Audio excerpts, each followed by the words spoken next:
नमस्कार विद्यार्थी मित्रांनो, स्वागत आहे तुमचं SK MPSC अकॅडमी या आपल्या यूट्यूब चॅनलमध्ये। आज दिनांक 10 ऑगस्ट 2024 वार आहे शनिवार। तुमच्यासाठी घेऊन आलो आहे संपूर्ण वृत्तपत्र विश्लेषण, ज्यामध्ये या ठिकाणी आपण Loksatta newspaper, the Indian express, the Hindu या न्यूजपेपरमध्ये ज्या कोणत्या न्यूज स्पर्धा परीक्षा दृष्टिकोनातून आपल्यासाठी महत्त्वाच्या असतात त्यांना या ठिकाणी आपण डिस्कस करत असतो।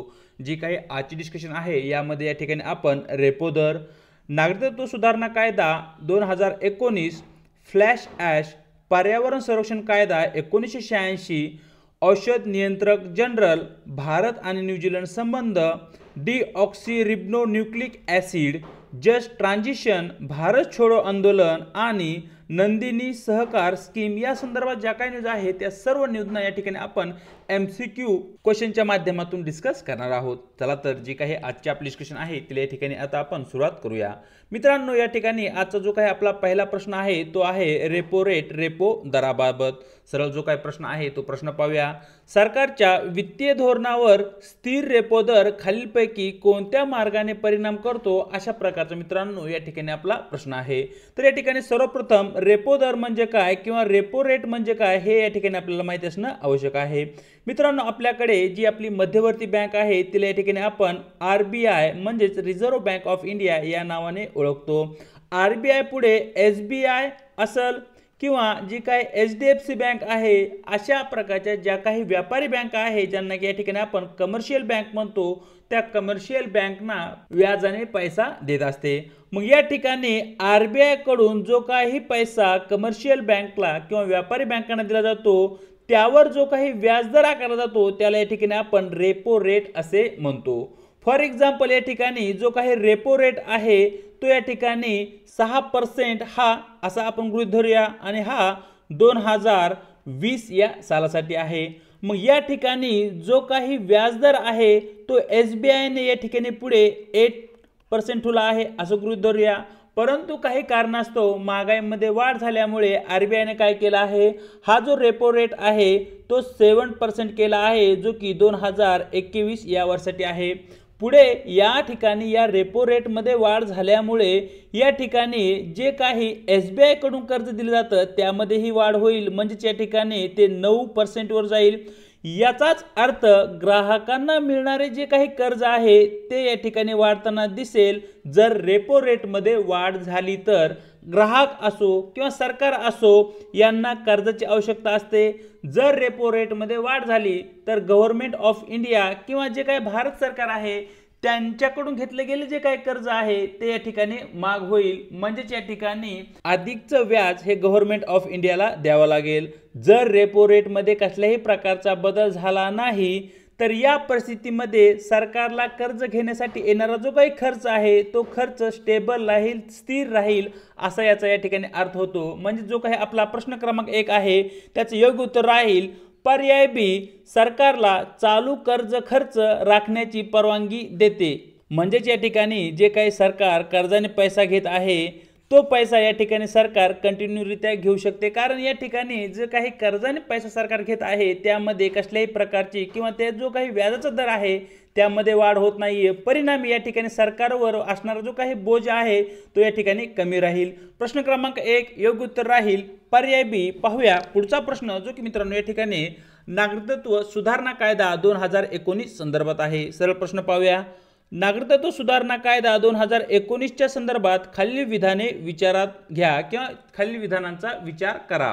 ज्या ठिकाणी विधान क्रमांक 1, आसाम, मेघालय, मिझोरम आणि त्रिपुरा या आदिवासी भागात नागरिकत्व सुधारणा कायदा 2019च्या तरतुदीत सूट देण्यात आलेली आहे।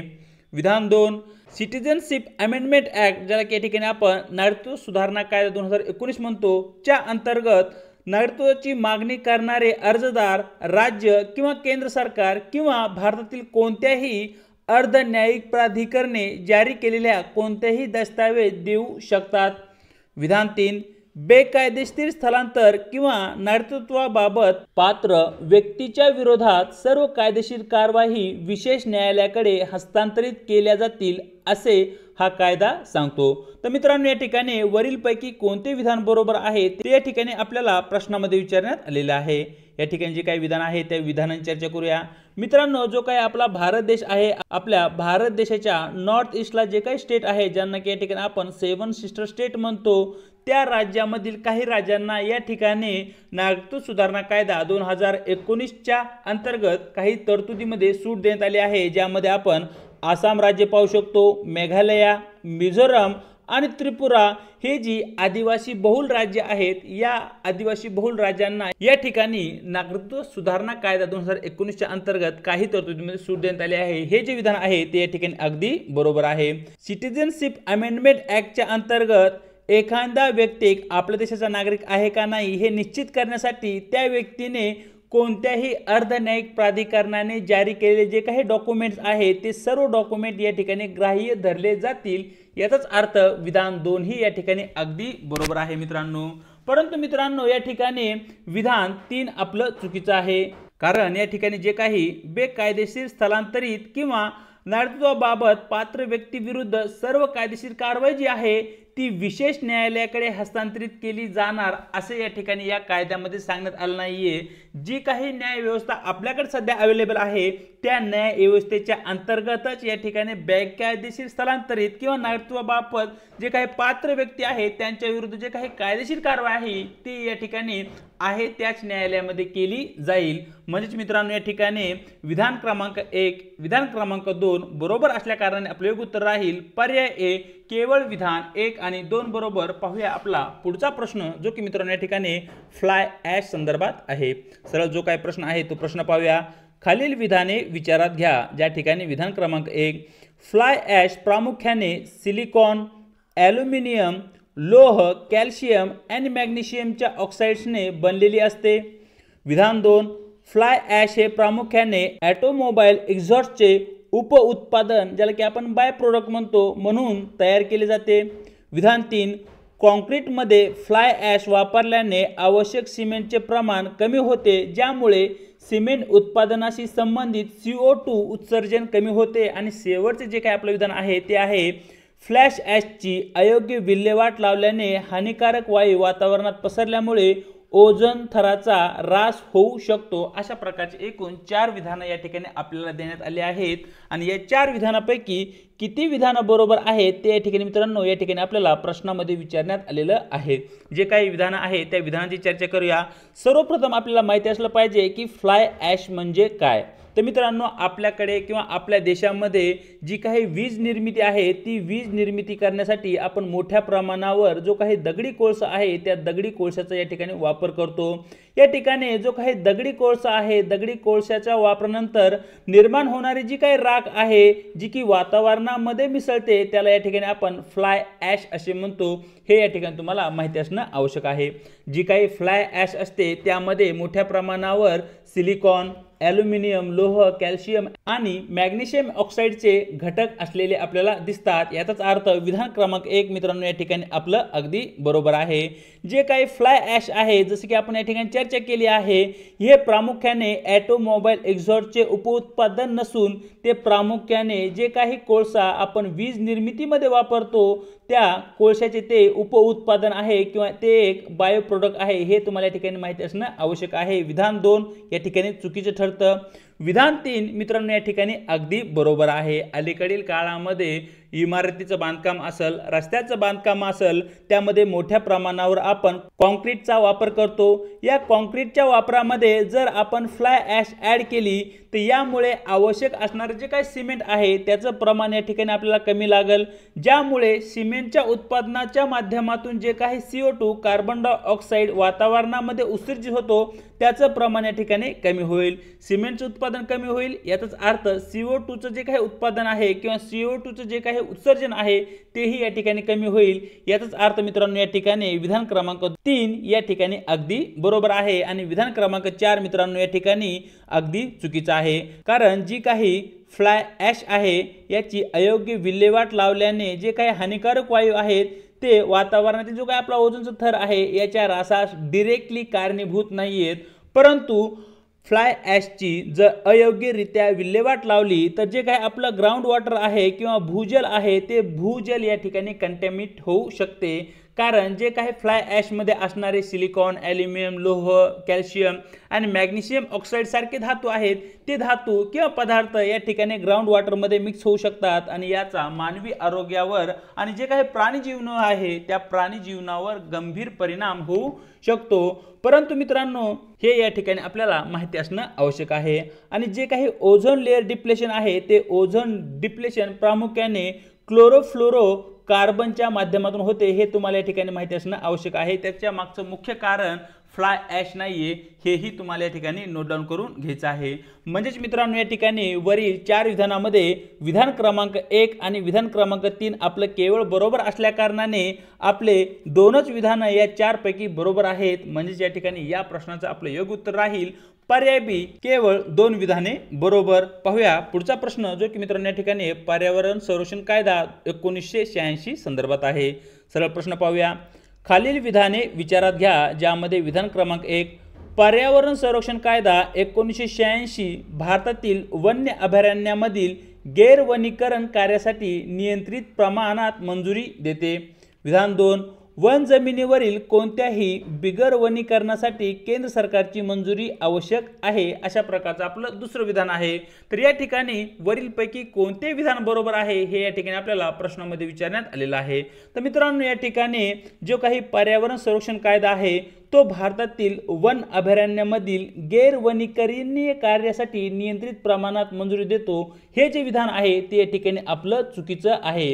या ठिकाणी गैरवनीकरणीय कार्यासाठी नियंत्रित प्रमाणात जी काही मंजुरी आहे ते देण्याचं कार्य पर्यावरण संरक्षण कायदा 1986 न करता तो या ठिकाणी मित्रांनो वन संरक्षण कायदा 1980 च्या अंतर्गत अशा प्रकारची परवानगी देण्यात आली आहे। या ठिकाणी पर्यावरण संरक्षण कायदा तशा प्रकारची परवानगी देत नाही किंवा तशा प्रकारचा अधिकार या ठिकाणी पर्यावरण संरक्षण कायदा 1986 ला देण्यात आलेला नाहीये।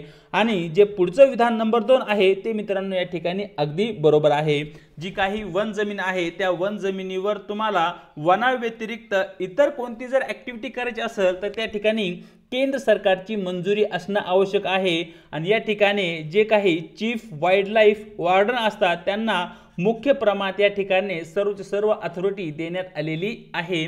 म्हणजेच मित्रांनो वरील विधानापैकी विधान क्रमांक 2 केवळ आपल्या ठिकाणी बरोबर असल्या कारणे आपलं योग्य उत्तर राहील पर्याय बी। पाहूया आपला पुढचा प्रश्न, जो की मित्रांनो या ठिकाणी औषध नियंत्रक जनरल यांच्या संदर्भात आहे। सरळ प्रश्न पाहूया।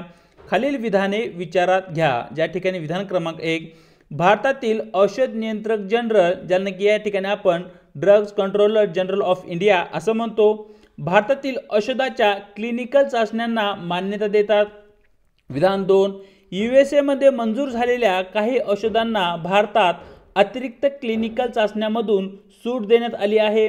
विधान 3 जर औषध विद्यमान औषधाची जेनरिक आवृत्ती असेल तर केंद्र सरकार भारतातील नवीन औषधांसाठी स्थानिक क्लिनिक चाचण्या माफ करू शकते, अशा प्रकारचं आपलं नंबर 3चं विधान आहे। आणि वरील 3 विधानामध्ये एकूण किती विधानं बरोबर आहेत हे या ठिकाणी आपल्याला प्रश्नामध्ये विचारण्यात आलेलं आहे। तर मित्रांनो या ठिकाणी भारतामध्ये जे काही औषध आहे किंवा जे ड्रग्ज आहे जे आपण मेडिकलमध्ये वापरतो त्याच्या ज्या काही क्लिनिकल चाचण्या आहेत त्यांना मान्यता देण्याचं कार्य या ठिकाणी भारतातील औषध नियंत्रक जनरल, ज्यांना की या ठिकाणी आपण drugs controller general of India असं म्हणतो, त्यांच्याकडून दिली जाते। विधान क्रमांक 1 या ठिकाणी अगदी बरोबर आहे। भारतामध्ये USA मध्ये मंजूर झालेले जे काही औषध आहेत त्यामध्ये काही औषधांना या चाचण्यामधून सूट देण्यात आलेली आहे, हे जे विधान आहे तेही मित्रांनो या ठिकाणी अगदी बरोबर आहे। परंतु या ठिकाणी विधान क्रमांक 3 आपलं चुकीचं आहे। सर्वप्रथम तुम्हाला या ठिकाणी जेनरिक औषध किंवा जेनरिक ड्रग म्हणजे काय हे तुम्हाला या ठिकाणी माहिती असणं आवश्यक आहे। फॉर एक्झाम्पल ऑलरेडी जे काही ब्रँडेड ड्रग्ज असतं ज्याला की अप्रूव्हल भेटला आहे त्या ड्रगची एक कॉपी म्हणजे एक नकल म्हणजे जे काही आपण ड्रग्ज पाहतो किंवा औषध पाहतो त्याला या ठिकाणी आपण जेनरिक ड्रग्ज असे म्हणतो। या ठिकाणी जे काही जेनरिक ड्रग्ज आहेत त्यांना या ठिकाणी केंद्र सरकारकडून कसल्याही प्रकारच्या चाचण्या ज्या आहेत त्यामध्ये माफी देण्यात आली नाहीये किंवा त्यांना बायपास करता येत नाही। त्या ठिकाणी जेनरिक ड्रग्जसाठी एक स्पेशल सेट ऑफ टेस्टिंग आहे, म्हणजे एका ठराविक प्रकारच्या चाचण्या या ठिकाणी जेनरिक ड्रग्जलाही कराव्या लागतात। मित्रांनो, या ठिकाणी वरील 3 विधानांमध्ये केवळ 2च विधानं आपली बरोबर असल्या कारणाने आपले योग्य उत्तर राहील केवळ 2 विधाने बरोबर। पाहूया पुढचा प्रश्न, जो की मित्रांनो या ठिकाणी भारत आणि न्यूझीलंड यांचे जे काही संबंध आहेत, यांचे जे काही आंतरराष्ट्रीय स्तरावर रिलेशन्स आहेत त्या संदर्भात आहे। सरळ प्रश्न पाहूया, खालील विधाने विचारात घ्या। ज्या ठिकाणी विधान क्रमांक 1, भारत आणि न्यूझीलंड हे दोन्ही आंतरराष्ट्रीय सौर आघाडी, ज्याला की या ठिकाणी आपण इंटरनॅशनल सोलार अलायन्स म्हणतो, चे सदस्य आहेत। विधान 2, फार्मास्युटिकल, मौल्यवान धातू आणि दागिने, कापड आणि वस्त्रे ही भारतातून न्यूझीलंडला होणारी प्रमुख निर्यात आहे। विधान 3, भारत आणि न्यूझीलंडने सीमा शुल्क प्रक्रिया सुलभ करून दोन्ही देशांमधील व्यापार सुलभ आणि मजबूत करण्यासाठी सीमा शुल्क सहकार्य करारावर स्वाक्षरी केलेली आहे। अशा प्रकारचे एकूण 3 विधाने या ठिकाणी आपल्याला देण्यात आली आहेत। यापैकी कोणती विधानं बरोबर आहेत हे या ठिकाणी आपल्याला प्रश्नामध्ये विचारण्यात आलेलं आहे। तर मित्रांनो, या ठिकाणी 2015 साली भारत आणि फ्रान्स यांच्या प्रयत्नामधून इंटरनॅशनल सोलार अलायन्सची स्थापना करण्यात आली, ज्यामध्ये भारत आणि न्यूझीलंड हे मेंबर कंट्रीज आहे किंवा सदस्य देश आहेत। म्हणजे या ठिकाणी विधान क्रमांक 1 अगदी बरोबर आहे। भारतामधून न्यूझीलंडला होणारी जी काही प्रमुख निर्यात आहे त्या निर्यातीमध्ये आपण प्रामुख्याने कापड आणि वस्त्र पाहू शकतो, मौल्यवान धातू आणि दागिने आपल्याला दिसतात, आणि त्याचबरोबर ज्या काही औषधी ड्रग्ज आहेत किंवा औषधी पदार्थ आहेत यांचीही मोठ्या प्रमाणे निर्यात या ठिकाणी भारताकडून न्यूझीलंडला होताना दिसते। अर्थात विधान 2 या ठिकाणी अगदी बरोबर राहील।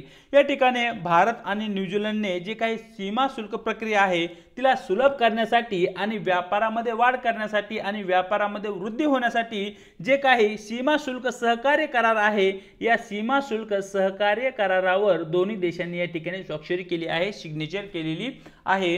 अर्थात या ठिकाणी विधान क्रमांक 3 ही आपलं अगदी बरोबर राहील। म्हणजे या ठिकाणी प्रश्न क्रमांक 6 चं योग्य उत्तर राहील पर्याय डी, विधान 1, विधान 2 आणि विधान 3 ही तिन्ही विधाने या ठिकाणी बरोबर राहतील। पाहूया पुढचा प्रश्न, जो की मित्रांनो या ठिकाणी डीऑक्सिरिबो न्यूक्लिक ऍसिड संदर्भात आहे, ज्याला इन शॉर्ट मध्ये आपण DNA असे म्हणतो। सरळ प्रश्न पाहूया, डीऑक्सिरिबो न्यूक्लिक ऍसिड, ज्याला की आपण DNA म्हणतो, च्या संदर्भात खालील विधाने विचारात घ्या। अशा प्रकारचा मित्रांनो या ठिकाणी आपल्याला प्रश्न देण्यात आला आहे।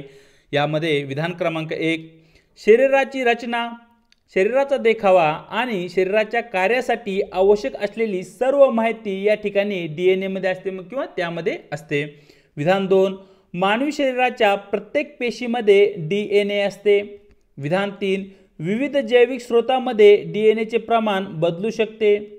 विधान 4, शॉर्ट सिक्वेन्सिंग ॲरे च्या माध्यमातून 2 व्यक्तीच्या DNA मधील फरक करण्यास मदत होते। अशा प्रकारचे एकूण 4 विधानं या ठिकाणी आपल्याला देण्यात आली आहेत, आणि या 4 विधानापैकी किती विधानं बरोबर आहेत हे या ठिकाणी मित्रांनो आपल्याला सांगायचं आहे। तर या ठिकाणी जी काय आपली विधानं आहेत त्या विधानांची चर्चा करूया। तर मित्रांनो, या ठिकाणी मानवी शरीराची रचना कशा प्रकारची असेल, मानवी शरीराचा जो काही देखावा आहे तो कशा प्रकारचा असेल, आणि मानवी शरीराची जी काही कार्यप्रणाली आहे ती कशा प्रकारची असेल याची माहिती आपल्याला DNA च्या माध्यमातून कळू शकते। म्हणजे या ठिकाणी विधान क्रमांक 1 अगदी बरोबर आहे। मित्रांनो, या ठिकाणी जे काही विधान क्रमांक 2 आहे ते या ठिकाणी चुकीचं आहे। मानवी शरीराच्या प्रत्येक पेशीमध्ये या ठिकाणी DNA असते, हे जे विधान आहे ते बरोबर आहे। मात्र या ठिकाणी याला एक एक्सेप्शन आहे, याला एक अपवाद आहे, आणि तो अपवाद म्हणजे या ठिकाणी मित्रांनो परिपक्व असलेल्या किंवा ज्याला या ठिकाणी आपण मॅच्युअर रेड ब्लड सेल म्हणतो ते या ठिकाणी आपल्याला अपवाद दिसतात। Those are mature red blood cell, they doesn't have a DNA.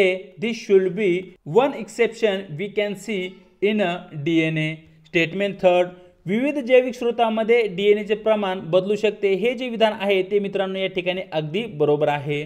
प्रजातीनुसार किंवा मित्रांनो या ठिकाणी ज्या काही मानव प्रजाती आहेत किंवा ज्या काही प्राणी प्रजाती आहेत या सर्वांचे DNA मित्रांनो या ठिकाणी वेगवेगळे असतात। हे जे विधान आहे ते या ठिकाणी अगदी बरोबर आहे, आणि विधान क्रमांक 4 मित्रांनो या ठिकाणी चुकीचं आहे।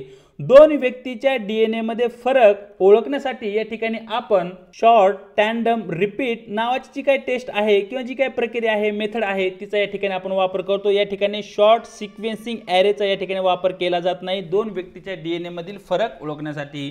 तर दोन व्यक्तीच्या डीएनए मध्ये जो काही फरक आहे तो जर आपल्याला ओळखायचा असेल तर या ठिकाणी आपल्याला शॉर्ट टँडम रिपीट नावाची जी काय पद्धती आहे त्या पद्धतीचा या ठिकाणी वापर करावा लागतो। तर मित्रांनो वरील 4 विधानामध्ये केवळ आपले 2च विधान बरोबर आहेत, ज्यामध्ये विधान क्रमांक 1 आणि विधान क्रमांक 3 हे आपण पाहू शकतो। प्रश्न क्रमांक 7 योग्य उत्तर राहील पर्याय बी केवळ 2 विधाने बरोबर। पाहूया आपला पुढचा प्रश्न जो की मित्रांनो या ठिकाणी जस्ट ट्रान्झिशन या संदर्भात आहे। सरळ जो काही प्रश्न आहे तो प्रश्न पाहूया। खालीलपैकी कोणत्या उदाहरणाचा जस्ट ट्रान्झिशन या शब्दाशी जवळून संबंध आहे अशा प्रकारचा मित्रांनो या ठिकाणी आपला प्रश्न आहे। तर मित्रांनो सर्वप्रथम ट्रान्झिशन म्हणजे काय हे तुम्हाला या ठिकाणी माहिती असणं आवश्यक आहे। या ठिकाणी जो काही बदल होतात ए टू बी या ठिकाणी जे काही स्थित्यांतर होताना आपल्याला दिसतं त्याला या ठिकाणी आपण ट्रान्झिशन म्हणतो। म्हणजे ए कडून डी कडे किंवा ए कडून बी कडे होणारे जे काही बदलाव आहे त्याला आपण ट्रान्झिशन फेज असे म्हणतो। आणि जस्ट ट्रान्झिशन ही जी संकल्पना आहे हा जो शब्द आहे तो प्रामुख्याने अलीकडील काळामध्ये जी काही कोळशापासून आपण विजेची निर्मिती करत आहोत त्या विजेच्या निर्मितीपासून कोळशावर आधारित जे काही उद्योग आहेत त्या उद्योगापासून कोळशावर आधारित जे काही कामगार आहेत त्या कामगारापासून आपल्याला काय करायचंय नवीकरणीय ऊर्जा स्रोताकडे सध्या ट्रान्सफर व्हायचे, नवीकरणीय ऊर्जाकडे आपल्याला सध्या वळायचं आहे। या ठिकाणी हा जो ट्रान्सफरचा फेज आहे त्यासाठी या ठिकाणी जस्ट ट्रान्झिशन ही जी संकल्पना आहे किंवा हा जो शब्द आहे तो या ठिकाणी वापरला गेलेला आहे। म्हणजेच या ठिकाणी मित्रांनो प्रश्न क्रमांक 8 चं योग्य उत्तर राहील पर्याय डी कोळशावर अवलंबून असलेला प्रदेश नूतनीकरणक्षम ऊर्जेकडे संक्रमित करण्यासाठी सरकार उद्योग आणि कामगार संघटनाचा समावेश असलेली सर्वसमावेशक योजना विकसित करत आहे आणि त्या संदर्भात हा जस्ट ट्रान्झिशन हा शब्द असलेला आपल्याला दिसतो। पाहूया आजचा आपला पुढचा प्रश्न जो की मित्रांनो या ठिकाणी इतिहासमधून आलेला आहे आणि तो आहे भारत छोडो आंदोलना संदर्भात क्विट इंडिया मूवमेंट। सरळ प्रश्न पाहूया। भारत छोडो आंदोलनाच्या संदर्भात खालील विधाने विचारात घ्या। ज्या ठिकाणी विधान क्रमांक 1 भारत छोडो आंदोलनाचे उद्दिष्ट ब्रिटिश राजवटीपासून तात्काळ आणि संपूर्ण स्वातंत्र्य मिळवणे, कोणतीही तडजोड किंवा विलंब न करणे किंवा नाकारणे असा होता। विधान 2 भारत छोडो आंदोलन सुरू करण्यामागे जालियनवाला बाग हत्याकांड हे प्रमुख कारण होते। विधान 3 काँग्रेसच्या प्रमुख नेत्यांना अटक करून भारत छोडो आंदोलन दाबण्याचा ब्रिटिश सरकारचा प्रयत्न होता किंवा ब्रिटिश सरकारने तशा प्रकारचा प्रतिसाद त्या ठिकाणी दिला होता। विधान 4 सरोजिनी नायडू या भारत छोडो आंदोलनादरम्यान गोवालिया टँक मैदानावर भारतीय ध्वज फडकवण्यासाठी ओळखले जातात। तर वरीलपैकी कोणते विधान बरोबर आहे हे या ठिकाणी मित्रांनो या आपल्याला विचारण्यात आलेलं आहे। तर मित्रांनो जे काही क्विट इंडिया मूवमेंट आहे त्या क्विट इंडिया मूवमेंट विषयी तुम्हाला माहिती असणं आवश्यक आहे। या ठिकाणी 1942 साली क्विट इंडिया मूवमेंट सुरू झाली होती। या भारत छोडो आंदोलनाचा जो काही मुख्य उद्देश होता तो म्हणजे जे काही ब्रिटिश राजवट आहे ब्रिटिश राजवटीपासून संपूर्ण आणि लगेच तात्काळ स्वातंत्र्य मिळवणे हा होता आणि त्यामध्ये कसल्याही प्रकारची तडजोड केली जाणार नाही आणि त्यामध्ये आता आम्हाला विलंबही नकोय, आम्हाला तात्काळ लगेच स्वातंत्र्य पाहिजे अशा प्रकारचं उद्दिष्ट या ठिकाणी मित्रांनो भारत छोडो आंदोलनाचं ठेवण्यात आलं होतं। दुसरी गोष्ट म्हणजे या ठिकाणी जे काही भारत छोडो आंदोलन आहे ते सुरू होण्याचं मुख्य कारण म्हणजे 1942 साली भारतात आलेले जे काही क्रिप्स मिशन आहे ते या ठिकाणी अपयशी ठरलं होतं आणि त्याचबरोबर वर्ल्ड वॉर 2 मध्ये मोठ्या प्रमाणावर झालेली जी काही हत्याकांड होतं किंवा जे काही मोठ्या प्रमाणावर केले गेले छळ होते हे 2 मुख्य कारणे या ठिकाणी भारत छोडो आंदोलन सुरू होण्यामागे असलेले आपल्याला दिसतात। भारत छोडो आंदोलनाच्या दरम्यान काँग्रेसचे जे काही प्रमुख नेते होते त्या प्रमुख नेत्यांना या ठिकाणी अटक करण्यात आली होती, ज्यामध्ये महात्मा गांधींनाही अटक करण्यात आली होती, पंडित नेहरूंनाही त्या ठिकाणी अटक करण्यात आली होती। अशा प्रकारचा एक प्रकारचा प्रतिसाद किंवा रिस्पॉन्स या ठिकाणी ब्रिटिश राजवटीकडून भारत छोडो आंदोलनात देण्यात आलेला होता आणि शेवटी या ठिकाणी अरुणा असफ अली यांच्याकडून मित्रांनो भारत छोडो आंदोलनादरम्यान गोवालिया टँक मैदानावर भारतीय ध्वज फडकवण्यासाठी त्या ओळखल्या जातात। या ठिकाणी सरोजिनी नायडू यांनी या ठिकाणी भारतीय ध्वज फडकवला नव्हता। तर अरुणा असफ अली हे नाव तुम्हाला या ठिकाणी माहिती असणं आवश्यक आहे।